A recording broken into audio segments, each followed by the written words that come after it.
Hey, this is Brett the Hitman Hart, the best there is, best there was, and the best there ever will be. And you're listening to the Smacked Raw podcast.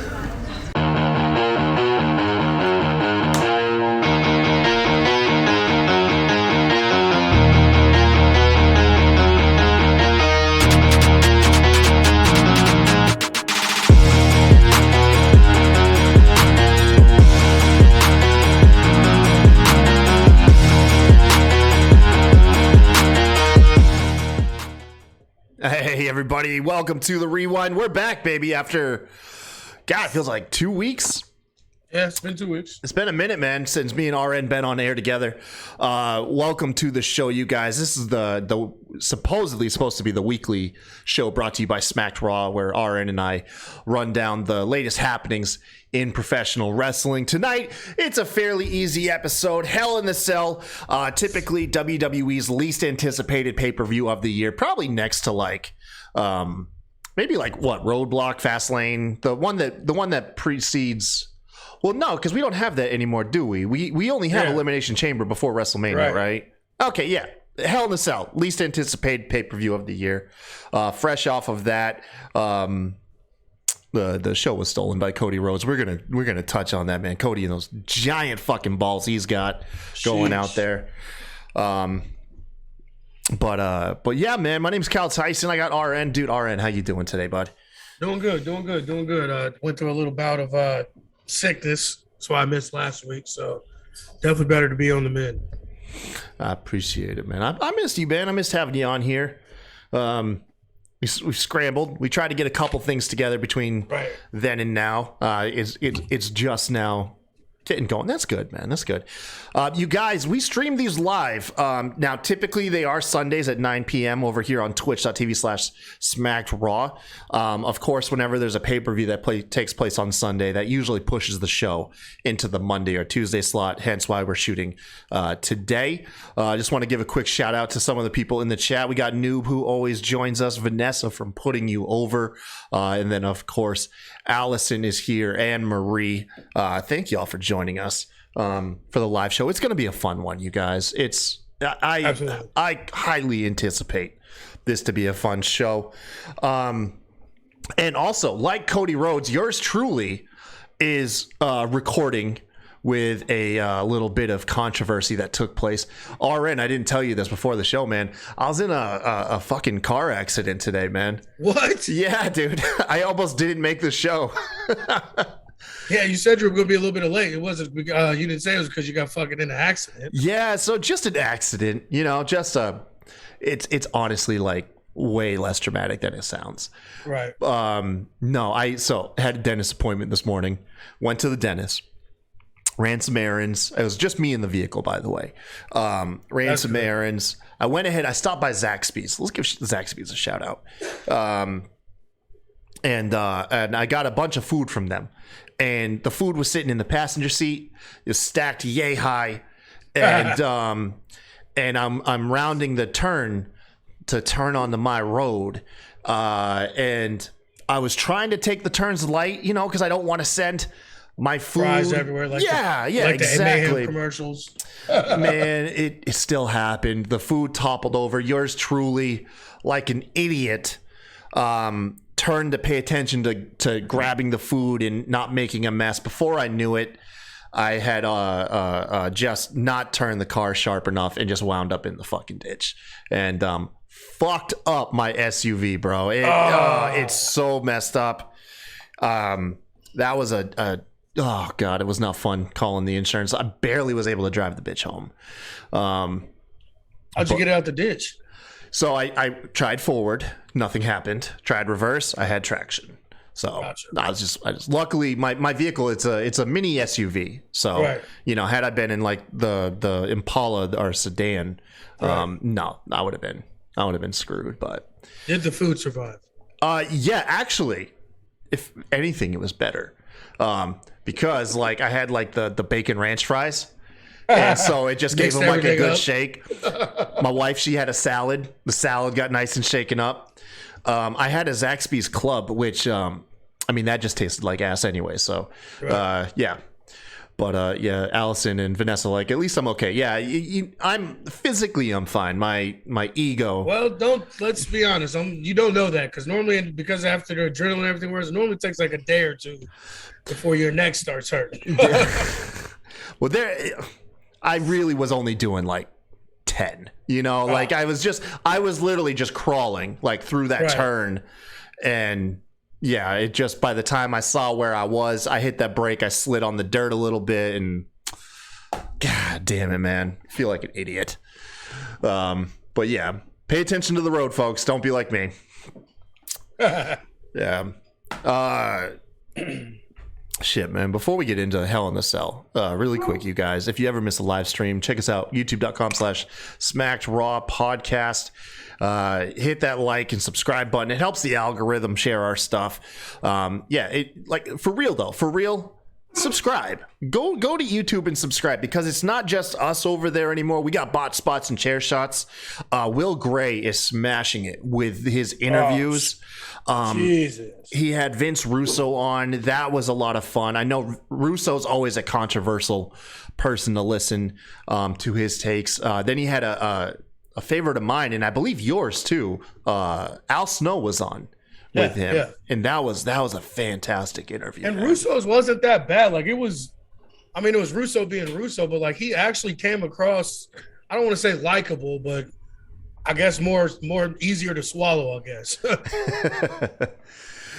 Yeah, I just say controversial because he's very critical of the product, and some people kind of like Jim Cornette. People will write him off just because of his hot takes that pop up online, and they've probably never given him the time of day. You know what I mean? My thing is too, like with him, is that despite whatever you may think, he still is one of the key ingredients to what most people consider the greatest era of wrestling, the Attitude Era. So I don't think he gets enough credit for that, or gets enough, because he does so much controversial shit, has so many controversial takes. I think he kind of gets left off that list, and it kind of gets just put on just the wrestlers and Vince. But it was really that Vince was really the main cog behind it. Yeah. But yeah, you're going to find all of that stuff on YouTube. And then of course we're on the audio platforms too. Granted, I'm pretty dumb when it comes to this stuff. I think you leave like a 5-star rating and review on that stuff, and it helps share that with the algorithm. Right. It's all about the algorithm. Right? I don't think I've ever watched one of our videos. I pretty much just listen to us on. You're strictly audio? Yeah. Oh man, I'm YouTube. I YouTube all my podcasts. I probably should start to probably help out, but I don't. I guess I never really think about it. Like, I YouTube, but like I have like Fridays are like my YouTube day. Like, I normally just like catch up on like comics and shit like that. I never think to like actually watch our show. Oh man. Well, I mean, we shoot the show. We were here. Right. That's what I'm saying. We were here.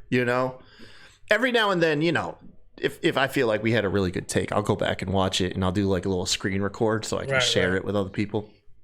But yeah, dude, let's talk about Hell in a Cell. Overall, what'd you think of the show as a whole, RN? As a whole, how was the event for you? It was a pretty decent show. Like, it wasn't. I don't.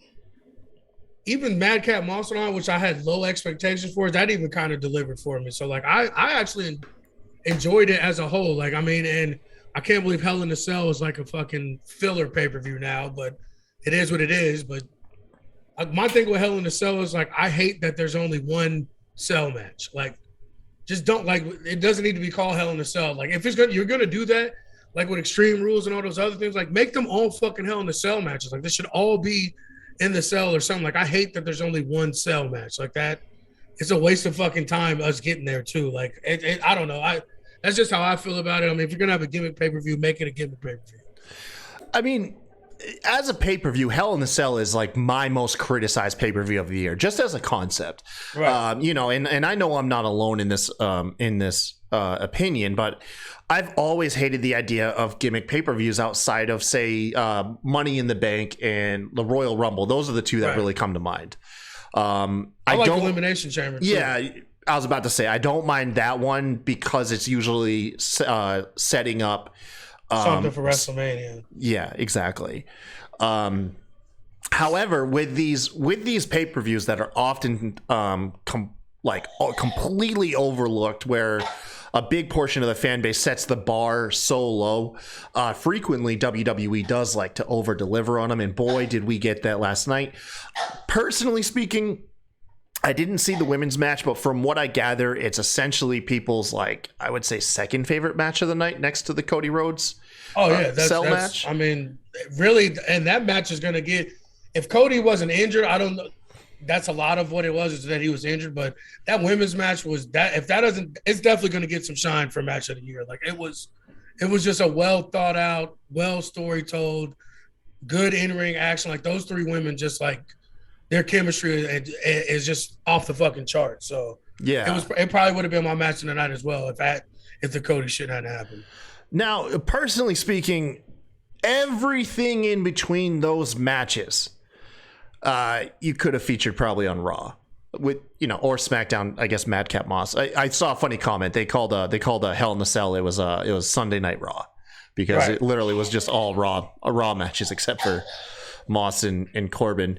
There was nothing actively bad about those other matches, but it's with no belts on the line, and then of course, the issue you're going to run into with your champion, Roman Reigns, not being present anymore is a lot of the times like, what's the point? What are we wrestling for? And this is the part what to me dropped it down. Why I wouldn't have gave it an A or B is because they should Ricochet and fucking well, I know Theory was on it. He was good, but I'm like, they should be bigger parts of both their shows. Mm-hmm. And not necessarily saying Theory himself, but whoever your secondary champion is, being that Roman's hurt and he's not going to be on a lot of shit, like they have not propped up the titles or even I know they've made somewhat of an attempt to, and giving Ricochet the belt was a good move and kind of gave him some legitimacy, kind of gave him a little boost. But then sticking him with Drew Gulak, like I love Gulak. Y'all know how I feel about him on the show, but like, I think that was a dumb move, kind of bringing him down. Like they haven't propped up their secondary guys enough to carry the show when Roman's not there, and that's a big fucking problem for me. Yeah, Vanessa corrected me in the chat, which is I'm a super easy person to correct. By the way, you guys are gonna hear me say shit wrong all the time, and that's a great reason to come to our Twitch channel, because you can correct me live on air, man. I'm always monitoring the chat. She says the U.S. title was on the line. The reason why that one doesn't really strike me as like anything, because we all knew. We knew that belt wasn't going anywhere. That we knew that junk was sticking to Theory. The way that was a good match. That was a great match too. Yeah, like they got crazy chemistry as well. That was probably the third best match of the night, honestly. Theory and Mustafa Ali. They do when they announced him like Chicago's own. You knew it. You knew they were like, it's just one of those weird WWE tropes where they just You're never going to win in your hometown. Yeah, they love to have the hometown guy to lose for that heat. But let me run down this card here. So we had Bullet Club, which was Finn Balor, AJ Styles, and Liv Morgan taking on Judgment Day, which was Rhea Ripley, Damian Priest, and Edge. It was a fun 6-person tag, mixed tag. They're just too small. Like I can't take it serious. Like, and I know I should, you know what I'm saying? Like, but if they at least had one heater, but like every one of them is just like children compared to the people on the other side. You know what I'm saying? Like, and I couldn't, like, don't get me wrong. Like, I know who AJ and Finn is. I mean, we all get that, and Liv is who she is, but like, it just didn't. It wasn't a bad match, but it just wasn't my cup. Like, I didn't get anything from it. Like, I don't think it did anything for anybody, if I'm being 100% honest. Like, yeah, I think Marie just, her ears parked up. She heard me say Bullet Club. No, I said Bull Live Club. All right, Bull Live Club. It's all right. Come on now. Yeah, like I said, a lot of these. Now, granted, it was a small, like, physical stature like team, but it was entertaining. like I said, there's nothing actively. I'm not going to sit here and dunk on any of these matches. Like that's not my thing. There like was no bad match at all. Yeah, there was no bad match. It's just a lot of these could have easily been on Raw. Now, granted, I'm not going to sit here and at the same time say you're going to have to build up Hell in a Cell to this historic level, but. Right. Like I said, it is that writing itself in a corner without Roman there and without any emphasis on the other titles that are on your active shows. And even the Roman part, I can throw that out if Seth had won the second match, or if it was even going into the match, like it would have been like, all right, that's a reason to have Hell in a Cell. They had all this fucking beef. They're tired. This is the perfect way to end the program. But being that it went the way that it went too, like that even took away from it being the only Hell in a Cell match. Was like, all right, what would it really do? Like, he's already lost to him twice. Like, he's not avenging anything. Like, you know what I'm saying? So like it was like you said, they painted themselves into a corner too many dumbass ways. But I mean, like I said, there was no bad matches on this card. Yeah. The other consensus that I see that goes around is as fun and entertaining as this Ezekiel and Kevin Owens story has been. It kind of has like nothing to the matches. Unfortunately, it's the fun stops once you get to the match. Which doesn't make sense because KO is KO and Elias isn't that bad either. But yeah, that was probably the worst match on this show, and it wasn't a bad match either. It's just people have they've always notoriously had a tough time getting behind Elias or Ezekiel. Was that promo in his matches? Even my girlfriend, she was like, "This is so dumb. Like, why are they still doing it?" But after that promo, she was like, "All right, I'm in on this." Dude, Jess, my wife, who she enjoys wrestling when it's on. Right. Dude, she adores the Ezekiel Kevin Owens stuff. It's her favorite thing going, dude. She loves that shit. She loved Elias. Like, that was like one of her guys. You know what I'm saying? So then when he came back to this shit, and it took her a while. But after that promo, after he said like. He asked him something. He was like, well, it's not like me and Elias have the same mind. And she popped for that line. She's like, all right, I'm in. All right, I get it now. I didn't get it before. Now I've sat down and like actually paid attention. Like, it's fucking hilarious. And it is. But like you said, like, it's not matching up. And it's like I said, it's not that like he's a bad wrestler. It's just there's something about his matches have a hard time. People just have a hard time getting excited for his actual matches while he's wrestling. And I think we had this same conversation before when him and Kevin Owens had a program where it's just like everything's good, is going except when you get in the ring. Like, it's not. Yeah, the heat's not translated as it is when they're on the mic against each other. It kind of like harkens me back to a hot take, and I know this will rile you up because I wanted you to hear it when we said it, but I know you didn't watch the show. Was we were talking about Triple H, and we were saying that Triple H, if you really break down and think of it, he was notoriously a boring wrestler if he didn't have a gimmick to the match. Like, if Triple H was just having a straight up wrestling match, it was notoriously, it was a fair to say it was not going to be the most exciting thing in the world. That wouldn't piss me off. I totally agree. That was the whole point. That's why his character worked, because you knew he wasn't going to do no crazy move to you. But you put him in a street fight or a Hell in a Cell where he can get shit off. Yeah. The cerebral part, he outthink you, outdoing other things. Like, y'all know I'll defend Triple H, but no, I ride with that. Like, I'm not dumb. Like, I know how my guy, like, what my favorite, like, he notorious boring. Like, if you took away the promo before showing you all the shit he did to the guy going on to, and the last 5 minutes of most of his matches, yes, they're basic fucking, you know what I'm saying?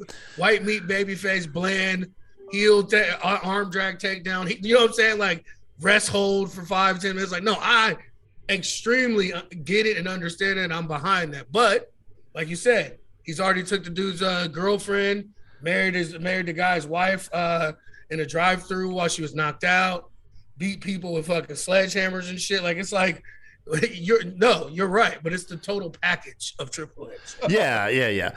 But just to harken back to what I'm referencing here is just somebody that has a very captivating, character, in my opinion. Right. The crowd really identifies with on the microphone. Just something missing in the ring. And it's not even like in the moment. Like, he's got a decent moveset too. It's not like he's like you said. It's not like Triple H level boring, where he's just doing like headlocks and like punching in the corner. Like he actually has a deep, like starting out with that flying knee and then the neck drop or whatever. Like that was actually, those are legit fucking moves for a guy his size. I actually was getting really excited that he was going to just shock it right there. I thought that, that actually had me very intrigued. And I think that would have did something more for him and the character and the feud if that had happened too, honestly. Yeah. They need to blow it off, though. They need to blow it off today. Like, they need to move on from it. At this point, there's not much more, like, legs to this. The match really did consist around, like, just Kevin Owens beating him down, trying to force him to admit that he's Elias, and it never happened, and then he won clean with a stunner. The Corbin and Moss match was fun. It was just a typical, like, no DQ / like street fight where Moss took out Corbin with the chairs. It was once again nothing actively bad, nothing to really drop your socks. You know, the women's match, like you said, was fantastic. Let's talk about the main event. Okay, that's where it came down. Your guy here, Kyle, I had to eat some of my own words because earlier in the show they announced that Cody Rhodes had suffered some form of injury, but that he would still be wrestling tonight. The pessimist in me instantly was like, oh, this is their way to like save him from a loss. He can just come out there, say he's injured, and then boom, he loses and he's protected story-wise. Boy, was I wrong. I thought it was a shoot. I mean, a work. Yeah, because you know what I'm saying. Like I thought it was like come out bandaged up, like he's dying and everything, and then pulls it out at the last second. Like I didn't know when he took off that fucking robe that half his body was purple.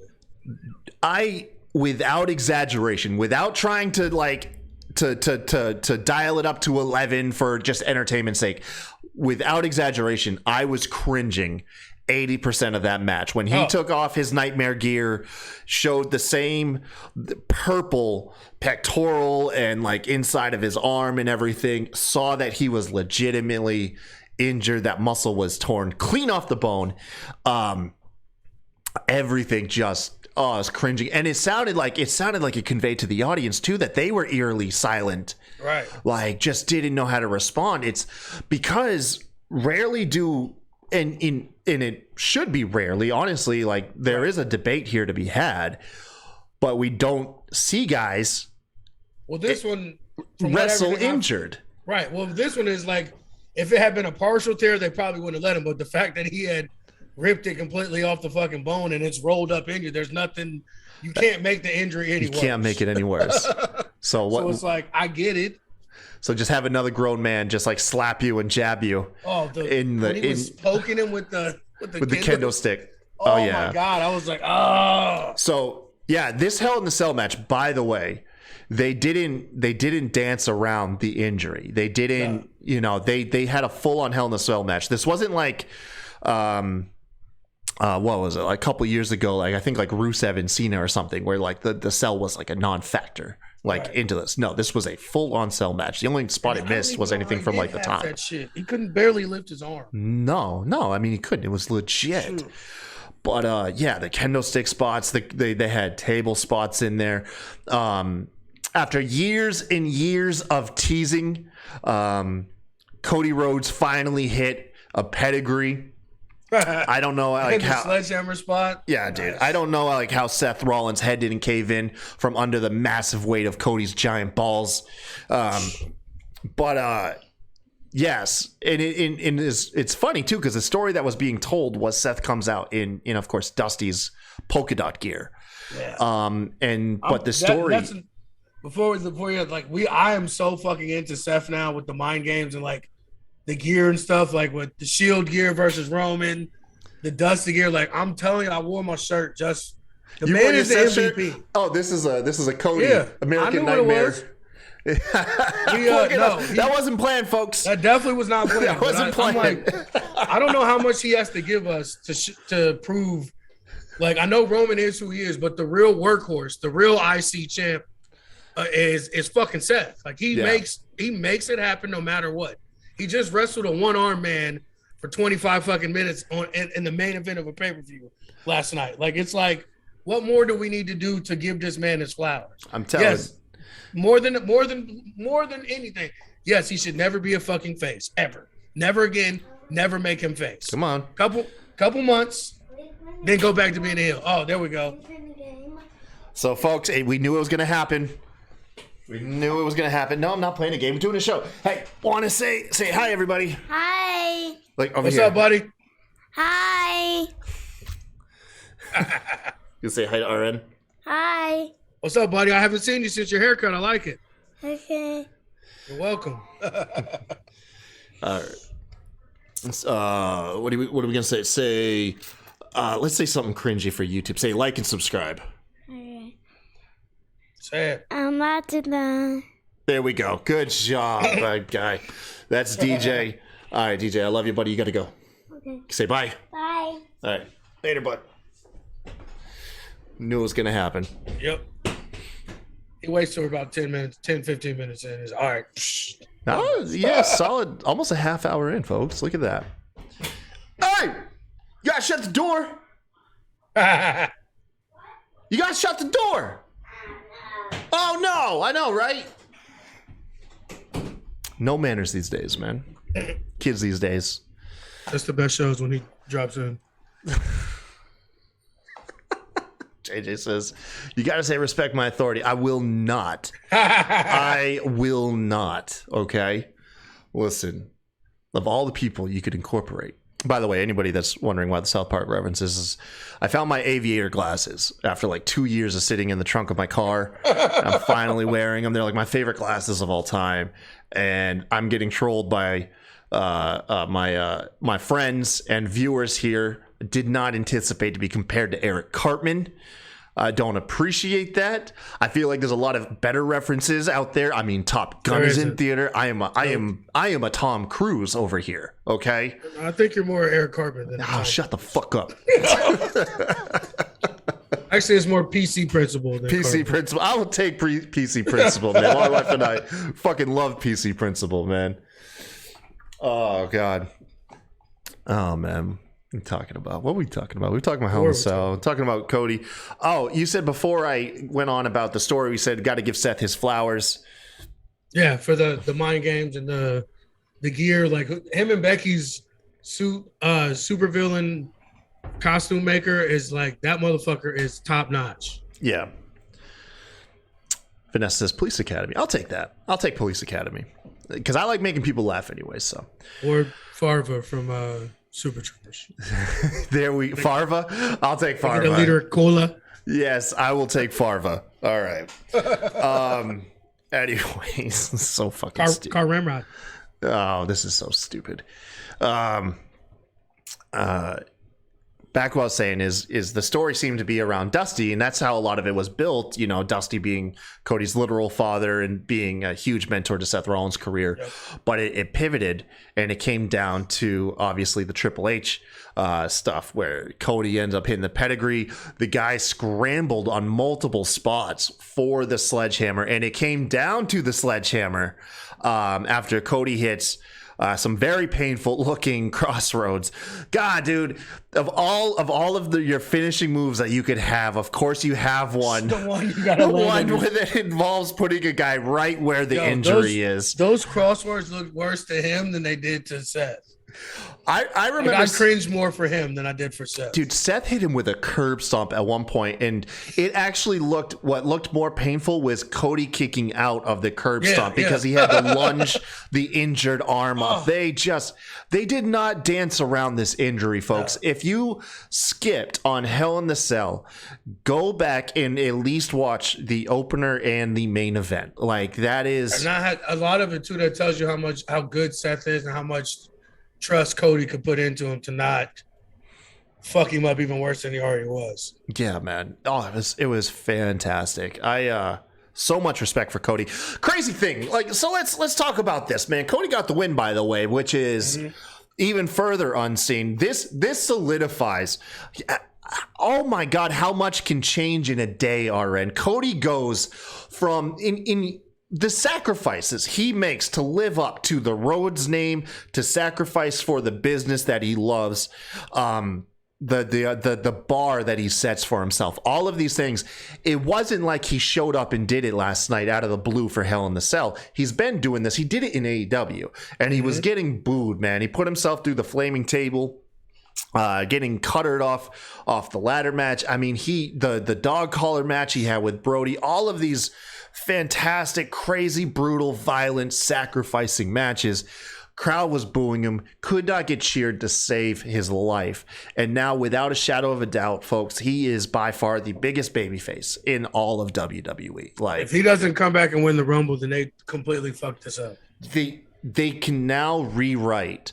They can redo Triple H's return to wrestling after he tore his quad. Yep. They can fix what they did with Seth Rollins. Although when Seth got injured, he was actually a heel. Right. Cody's already a babyface, but they can. You have all the momentum in the world. The way this injury looks, the time that it takes to recover from this injury, lines him up right around Royal Rumble, which could set him up for Mania season. But yeah, Vanessa says Doctor on Busted Open says. Stated that the pec tendon was already torn. He couldn't do any more harm. Yeah. We touched on that earlier. That's a crazy reason to let someone injure, though. You know what I mean? They're just like, well, look, the maximum amount of damage is already done. Right. It's gonna hurt like a son of a bitch. Well, a lot of it is too. He's trying to prove himself back to these fans because as much as we act like there's not really a real cross promotion as big as there is for like nerds like us that love all wrestling, but there is a lot of people that haven't watched Cody Rhodes since he's been gone. So you have your WWE faithful, whether it's just that's their habit or they really are like loyalists, one or the other. You're absolutely right. There's a huge audience that hasn't seen him or is being introduced to him for the very first time. Right, and I feel like this is going to go.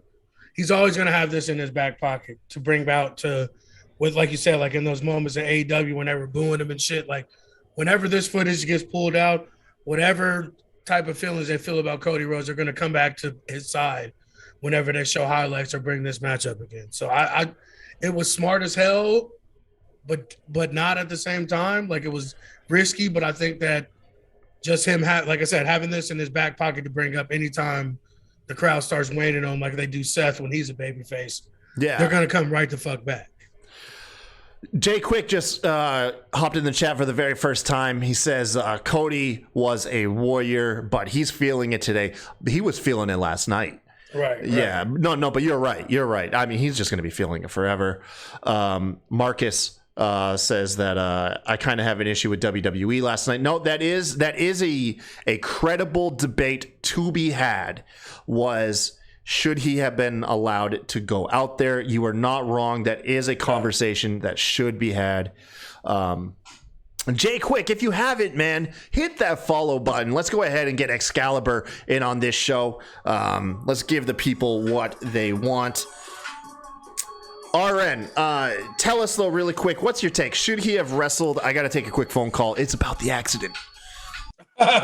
No, I don't think he should have, but I'm not mad that he did. And it's hard to tell another grown man what he can and can't do for his own money, and take care of his family. And they said it wasn't going to be much worse. He'd already made it as bad as possible, so why not? And I mean, he was already a made man, but he's definitely, in the eyes of WWE fans, a made man now with that match. And like you said, having those 10-pound balls. And he is still talking about the accident. Oh, yeah. It was definitely my fault. I had French fries in my lap. I was eating. I wasn't paying attention. And I took a turn into a ditch. Oh, yeah, it was. Yeah, I did that for sure.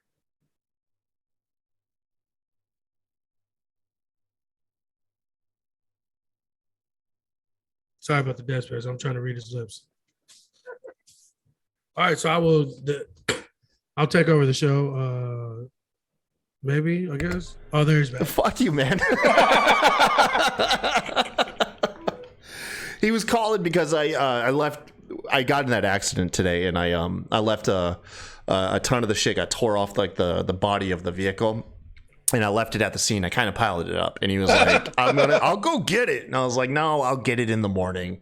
And yeah, he was just telling me, he was trying to lecture me. He's like, look, you take it to the auto body, they'll come out of the deductible or something. I don't know what the fuck he was talking about. But Right. he just wanted me to salvage the shredded parts of my SUV from the accident that I was in earlier today. Marcus says he should not have fought yesterday. His chest looks something out of Resident Evil. That's a good reference. I understand it was his choice. But WWE commercial that as hero act, but I at the end of the day have people die in that. I didn't read. I don't know how to read that properly. Finesse says they need to do monthly updates on his recovery. Oh, dude, trust me, they're gonna milk this. WWE is gonna milk how favorable Cody just became with his fan base. This is it's a wonderful thing, man. I love that naturally Cody was able to turn the corner, and become such a huge baby face and fun guy to cheer for. Is it time to say, can we say I told you so to all the people that said he'd be a mid-carder the whole time and all this? Hey, man, he'd never work out. I'm still eating my words on that one. But like I said, he was able to go about it naturally without. I don't want to say disingenuous, but going out there trying to solve racism. You know what I mean? Again, but that's what I'm saying. He didn't have the baggage, because there's like a lot of people just don't know him like that. They remember Dash and Cody Rhodes. So like it's easier, especially with the mindless fucking dregs that are the WWE universe. Like it's easy to kind of start new. You know what I'm saying? Like, and a lot of people just don't know. They don't know what they don't know, and sometimes ignorance is bliss. Come on. Like number 2. Well, he got to come. Huh? Yes. Say hey, everyone. I don't being shy? know my hands. It's okay. You be shy. How about just a high five? All right, go play, man. All right, shut the door. Shut the door. I don't know what to do with my hands. He had a bunch of balls in his hands. Right. Just let's be honest. His hands were full of balls.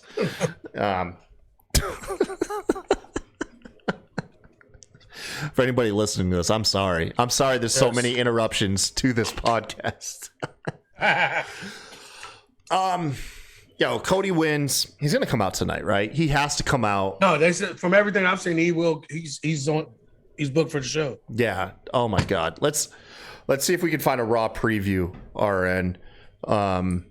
Anything else we need to touch on with Hell in the Cell? Outside, I will say this. I stand by what I said, and I will say this every year. This is the 3rd year that we've covered Hell in the Cell here on Smacked Raw. They need to stop making an annual pay-per-view. Okay, Cody's Cell match. Really quick, hot take off the top of your head. One of the best Cell matches of all time. Yeah. Like no doubt. Would you give it the caveat?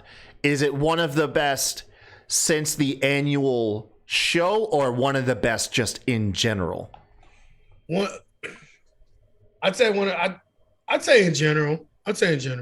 It tells a unique story, right? Right, and it just became recently where it's once a year and not like randomly when some bad shit's happen, they pull it out. So I'd say overall. Yeah, I think so. I think it is one of the best, and you know what? Without overthinking it, because you could break down the spots and the drama. Right. It's a unique match. There was a very decisive story told in that event, in that match. It lived up. What are Cell matches supposed to be? They're supposed to be violent. They're supposed to be painful. Make you cringe. Yeah, man. It ticked all the boxes, man. Right. It's especially for the violence for WWE, because we don't really normally get violent matches, like real violence. So like that's why I liked it. Like it was violent and cringy, and I like those matches every once in a while. Yeah. Not those matches like Hell in a Cell, but just those type of matches where you get a lot of violence and a lot of like, I don't know about that. You know what I'm saying? Mm-hmm. Man, like I said, sat there cringing the whole time watching that match in a good way. Marie says, hot take, maybe, but she says, I gave Cody Rhodes the icon status after that match. I mean, yeah, especially modern day. I'd say modern day. It's hard to dub anybody nowadays like they're like an icon of professional wrestling. Just it can be difficult, I guess, maybe. If he gets the title, he is an icon. I'm like right there on the line with him. After last night, I'm all about it, man. I didn't think it was believable to put that belt on him until last night. Oh no, I always knew. I thought it was believable to begin with. Like I knew, and I said this to you when we said it. He didn't come back to be the fucking USA champ or IC champ or to tag team with Miz. Like you don't leave a company you created and were a fucking executive for to get demoted. So I knew that they were going to put his pussy on a pedestal from the beginning, and that at least one reign was coming out. I don't know how long it would have been, but I knew that. And now with this, if he doesn't come back and win the Rumble, I don't want to see The Rock and Roman Reigns. Fuck him. I'm done with the old wrestlers coming back. And like, what is that going to do for anybody? Him wrestling that giant mutant of a man. It's not going to make Roman look good in any way, shape, or form. It's just some fear factor fucking dumb shit that we want because we're so stuck on nostalgia. I want Cody to come back and fight Roman and beat him for those belts. That's what I want. Vanessa says, I feel Cody's getting all the shine when Rollins had to wait. Listen, look, we know how great Rollins is. Cody obviously didn't go in there by himself. Right. But when you have a match like last night, one person is going to be the bulk of the talking point. Okay? It's not to disrespect Rollins. Yeah, and it's not about the match either. It's about how the person is viewed star-wise going into the match and coming out. We all know what Seth Rollins' ceiling is. This is his ceiling. Making guys look better, give him a heel run for a little bit. I mean, I think he's reached his ceiling somewhat. Cody has not. Like, Cody is... He's still climbing. He's still climbing. Like, and especially after a long hiatus with the company. So, yeah, this was always going to be... This whole thing was going to be about Cody Rhodes and what he looked like coming out of it.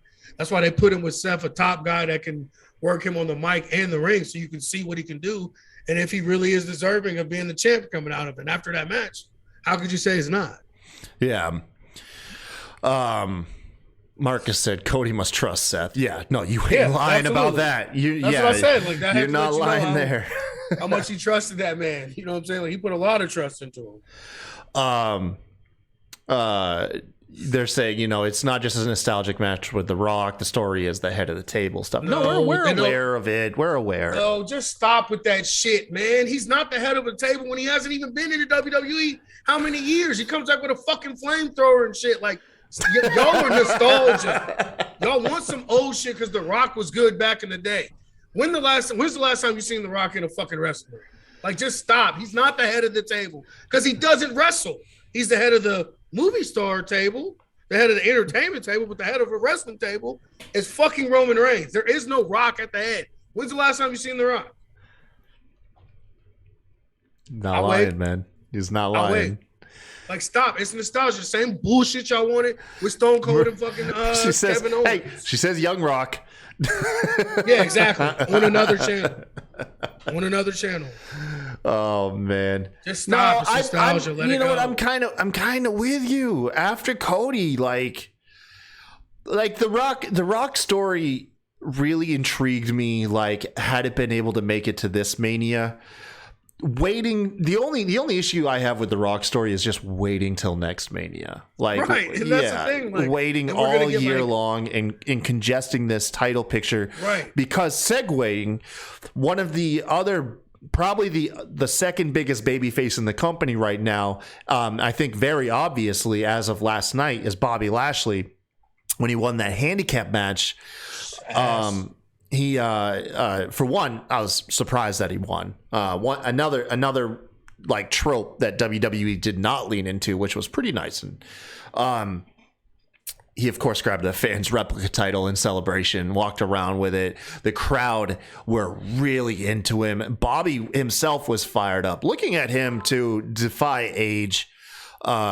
Once again, not that he's like old, but just mid-40s. I mean, he really is still old. Looking like a beast, dude. Yeah, I don't like Smiley Lashley. I'm sorry. It's just a pet peeve of mine that black dudes, just let them be themselves, be the heel. Like that's what he needed. Like that's what gave him the edge. Like I don't want smiley strong guy. And then the stupid shit, him like doing the thing to the feet and shit. Like God, it was so cringy to me. Like I can't get behind it. I'm sorry. Really, not into Lashley? No. I'm in that Lashley because of what he's overcame and what we know he can do. But like Smiley, Lashley, like that shit never works for me. Like it didn't work before. Just genuine Lashley. Like he's genuinely a pretty cool guy. Right. You know what I mean? Like he's like a personality that I don't think you really need to dial up to 11. Just let him be himself. Like Roman, before Roman turned into like head of the table heel Roman's best stuff was when he was like cutting loose and bullying like Baron Corbin. Right. He wasn't putting on a character. He was just punking him out because Roman's built like a fucking shithouse and could punk out someone like Baron Corbin, hitting him in the gut. And so I think like Bobby just being more relaxed with his personality, I think is really good. What'd you think of that diss track MVP Fire. Did? Yeah, we loved it. We're old. We definitely loved it. Fire. It definitely sounded like it was from the early 2000s. Like 2003, man. Yeah, literally straight out of 2003. It had like the Nas, like you can hate me now kind of beat shit to it. And I'm like, it's kind of old, but I dig it. I had to go back and listen to it a couple times. But he was spitting some shit on there, but it was definitely a well thought out diss track. I made a stupid ass meme of him and John Cena during the face off on 8 Mile. Yeah, it just showed my age. I thought that shit was hilarious. I thought it was good. I imagine if I was like 16, I'd think it was trash. But it was terrible. I mean, like I said, it was terrible rapping for how rap is now. But it would have fit right in. And like you said, 2003, 2004. Yeah, for some old bastards like us. Right. It was decent. It was a good match, man. It was decent. And once again, Bobby Lashley. We got to do something with that title picture, man. I can't, man. I'm really just. It already feels, in my opinion, just unnecessary for Roman to hold both those titles. And we don't know this. This is me being an asshole because no one has come out and said that Roman's going to hold him to Mania. I mean, but the only confirmed title match we have right now is Roman versus Drew McIntyre at Clash of the Castle, which I think is in like 3 months. That's the only whisper of a title match, world title match we have right now in WWE. And we have to rely on them to do good storytelling. Like that was why Cody and Seth worked last night. The story of that match was so fantastic. We didn't care there was no belt. We didn't care that we've already seen the match twice, but you got a hit like that consistently, and that's gonna be tough for WWE, who notoriously have a, let's just say, spotty track record with some of their storytelling as of late. Yeah, anything not involving the bloodline has been not bad, but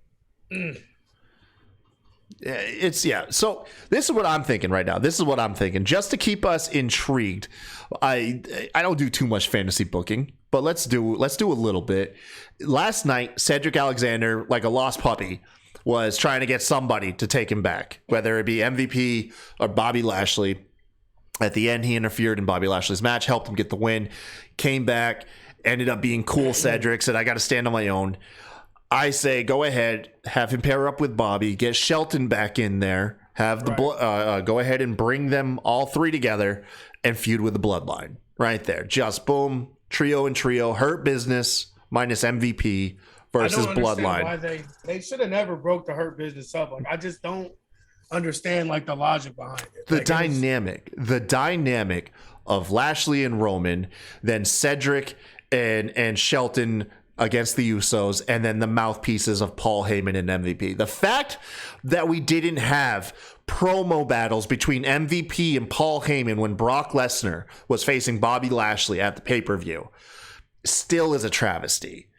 But you're right. That dynamic was great, and I already have Vanessa shitting on my idea. She says Shelton's injured. Fuck. Well, that's why I said fantasy, all right? Well, go back to the original plan, because the original plan with the Hurt Business was to have a revolving cast door. Like, yeah, man. He said that on numerous things, that it wasn't meant to be a set stable. It's meant to be us picking guys that we thought were ready to be big time like us and putting them on. So yeah, you know who looks good in a suit? Drew Gulak. Get Gulak in there, man. I'd fucking take Gulak. I tag Gulak in anywhere you give me. I don't give a fuck what y'all think about Gulak. I will tag Gulak in, man. Hell yeah, that's my fucking guy, bro. Yes, sir. Tag Gulak in all that shit. Hey, let's do this. We're about 50 minutes in. We've gotten a lot out of this pay-per-view when there was really only like one talking point. Right. No, I just want to do we can do NXT. Yeah, let's go ahead. Let's talk NXT really quick, and then I'm gonna do the Raw preview since Raw's coming on in like literally a half hour. I just want to talk about like the two matches, like nothing. I mean, Carmelo Hayes getting the North American title back is big time. Like that to me, I'm really hype on what they're gonna do with him because like he goes against everything the new edict for NXT was supposed to be about. He goes against it completely. He's a smaller guy, high flyer, 5-star match guy. Like that's clearly what they were trying to get away from. But he's fucking thriving in NXT, and the Creed brothers have just officially taken over from the Lucha Brothers as my favorite tag team in the world right now. Yeah, so I tuned in. Like I hate that. I feel so bad about this, you guys. I didn't even realize In Your House was on Saturday. Like I had been hearing about it in somewhere. I don't know what I told myself in my brain, but it was just going to be a special episode of NXT on a Tuesday. I watched it today. I fucking forgot about it too, honestly. Yeah, I hopped. I was about to do a show. I was about to do the prediction show with Lee Walker from Perks on the Top Rope, and saw Twitter was blowing up about that shit. But what about the Creed brothers, man? Tell me about the Creed brothers here, because they're like a combination of Kurt Angle and Brock Lesnar. Like they're not afraid to get on the mic. They're still kind of raw on the mic, but they are fucking just like, it's like a better version of Team Angle.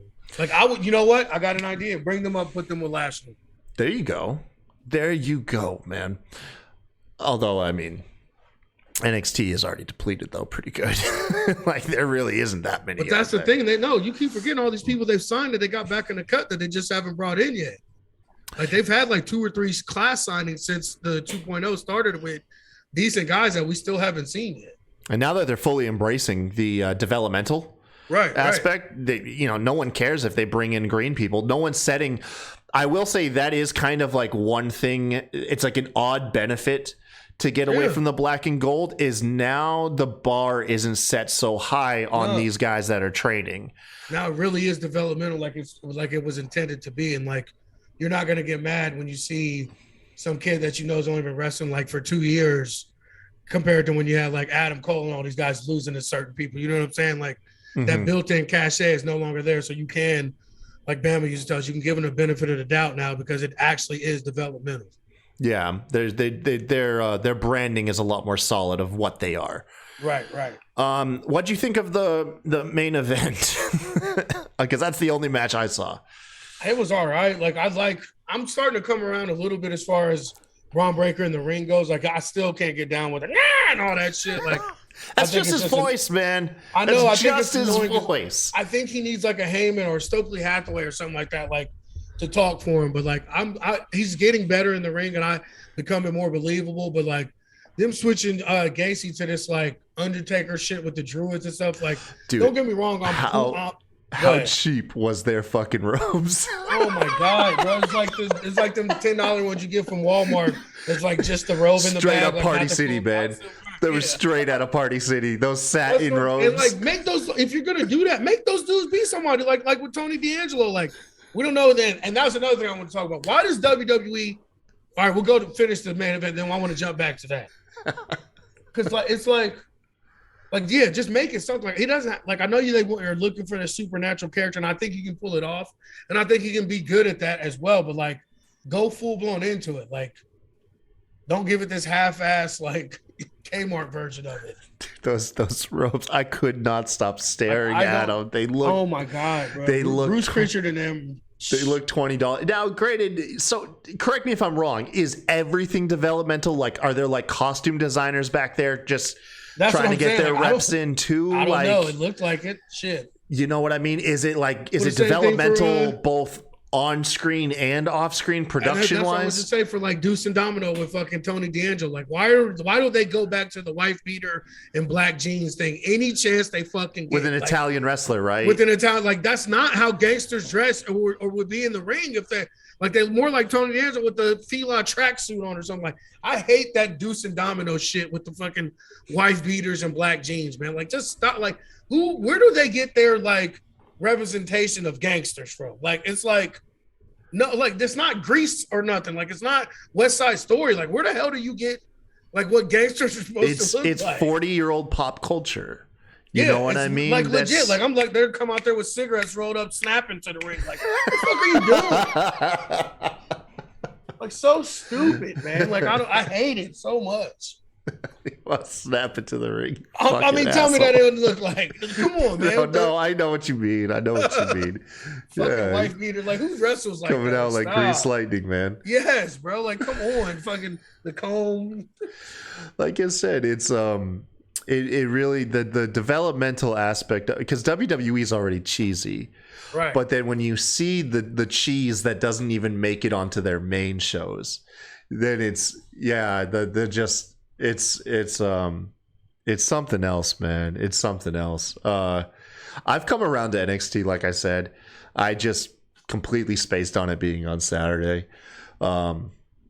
No one really screamed at me to go back and watch any of the matches, to be honest. So I don't know how invested I am. Fire. The tag team match, okay. Because Pretty Deadly is actually fucking legit. Once you get past their gimmick, they actually are really damn good in the ring, and the Creed brothers are as well. So I was definitely hyped for that. Like I said, the Carmelo Hayes and Cameron Grimes was dope. The women's matches were okay.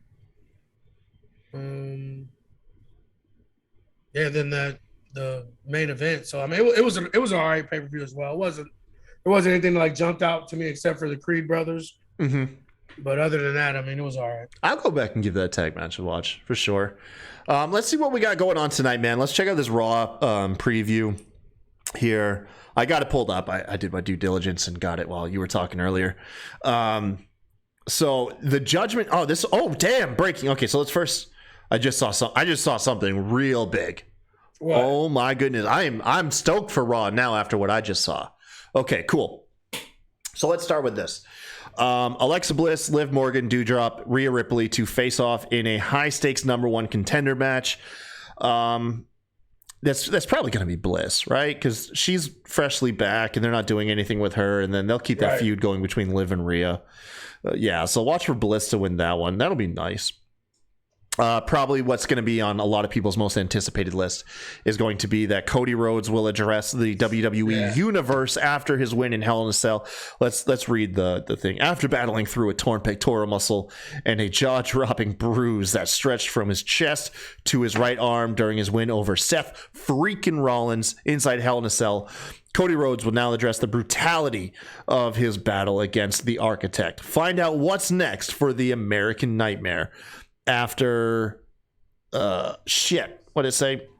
After going through hell tonight, 7 Central, whatever. Okay, so the big thing right here, this is for me. Judgment Day vowed to add a new member. They were teasing this last night. They've been teasing it for a while. Yeah. Well, they teased fucking Corey Graves. Yeah. I'd take him and Ciampa. Dude, come on, man. They tease you take him and Ciampa? Yep. Yeah, screw it, man. Do them both. Like, let's go from getting the very rare 4-person faction and just skip it. Go straight to 5, right? Make it legendary.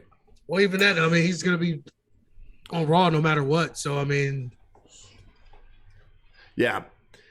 All right. So the main event, everybody, the big main event of what's gonna happen on Raw tonight. It is the premiere edition of Miz TV, because the real show starts after Raw. The latest season of Miz and Mrs. kicks off tonight following Raw. Huge guilty pleasure of mine. Man, I hope I can enjoy this show now that I'm sober, because I swear to God, Miz and Mrs. was like my favorite sitcom to drink to. That was, oh dude, like wine and Miz and Mrs. went hand in hand with me.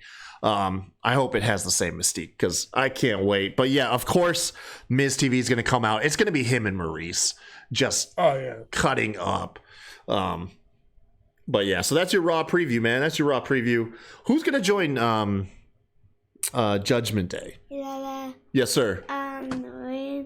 What? I got no shirt for Grandma. You got a new shirt from Grandma. How awesome is that? Everybody in the chat. DJ has a new shirt from Grandma. All right, man. Get the hell out of here. I swear to God, I'm going to beat your butt. I will beat you. Get out. I wouldn't mind it being Mustafa, for real. Mustafa. I love that, dude. Like Mustafa correcting us on saying the name wrong forever. I love that. We went through the same thing on UFC fans because former featherweight champion Jose Aldo, after like a decade of calling him Jose, came out and just said his name was Jose. And us fans were like, fuck you. No, it isn't. Like, we know what your name is. Yeah, right. Like assholes. Yeah, so you say Mustafa Ali would be good. Honestly, it's probably one of the more predictable names.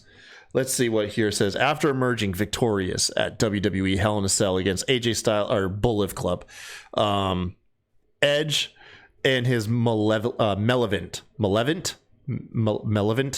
Why can't I say this word? Malviolent. What? Malviolent. Male violent. Malevolent. Why can't I say this word? Why can I not say this damn word? I know this word. Judgment Day disciples Rhea Ripley and Damian Priest have indicated that Judgment Day will welcome a new member into the group tonight. No shit. Okay. Who will join the Dark Faction? Check that out. Okay. Yo, so Malevolent. Why can I not say this? I don't know what the hell. I'm having a stroke on air, I believe. Look at Will break it down for you. Malevolent. There we go. You got it. Yo, that has to be a typo on their end, and that's what's throwing me off. Wait. Is it a typo? Yeah. Okay. Yeah. No, it is a typo. Will, it is. So it's not my fault. That's why I couldn't pronounce it. Okay, because they have it spelt Malevolent. Please tell me that is a typo, and I just don't know how to speak English. I don't know. You know, I don't know. I don't know. I wouldn't put it past them. Anyways, anyone think it's Wyatt? No, fuck no. Wyatt's got to promote a movie right now. If he shot a movie, he's got to promote the movie. Yeah. Wyatt's going back to WWE though. Yeah, I've always thought that. Yeah, he is definitely going back to WWE. Anyways, I feel so stupid right now. Let's close on that. Let's close on me not able to speak English. All right. All right. What's going on? What's going on with Mean Jelly Bean, bro? We dropped a couple videos. We dropped Think Too Much. We recorded at a buddy of mine's diaper party. We got a couple more we're going to drop this summer. Stay tuned. That's really it for that. Hey, well, really quick, RN. We have a couple new viewers in the live chat, so they might not be familiar with Mean Jelly Bean. Give a quick rundown of what Mean Jelly Bean is. We are the current providers of what we call dad trap.